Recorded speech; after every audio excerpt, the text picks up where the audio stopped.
নিজের পড়াশোনা, job life, সংসার সবকিছুর জন্য প্রায় দীর্ঘ ১৬ বছর ঢাকায় থাকার পর হুট করে যখন পার্সোনাল কিছু কারণে আমি আমার মফস্বল শহরে এসে থাকা স্টার্ট করলাম, তখন ঢাকার যে জিনিসটা সবচেয়ে বেশি মিস করছিলাম সেটি হচ্ছে ফুড। খুব ভালো এক কাপ কফি অথবা কোনো সফট ড্রিঙ্কস অথবা স্মুদি কোথাও খেতে গেলেও যে আসলে খেতে পারতাম না, এই আফসোস আমি আসলে ভুলতেই পারছিলাম না। তো বিধাতা মনে হয় আমার উপরেই সদয় হয়ে এই সুইট টুথের ঠিক নিচেই সিস্টার কনসার্ন হিসাবে এই স্মুদি কিং নামের একটা নতুন শপ ওপেন করিয়েছে। তো ঈদ থেকে দেখলাম এই শপটা ওপেন হয়েছে, তো আমিও আর দেরি না করে স্মুদি ট্রাই করার জন্য গিয়েছিলাম। তো আমি এখানে স্ট্রবেরি বাবল স্মুদিটা নিয়েছিলাম।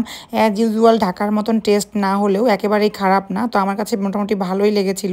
তো আমার যারা ভিডিও দেখেন তারা যদি কেউ স্মুদি লাইক করে থাকেন তো অবশ্যই এখানে ট্রাই করতে পারেন। নাই মামার চেয়ে কানা মামা ভালো বলে একটা কথা আছে না, হয়তো ঢাকার মতন টেস্ট পাবেন না, কিন্তু আহামরি যে খুব বেশি খারাপ তাও নয়। আমি এদেরকে হাইলি রেকমেন্ড করছি।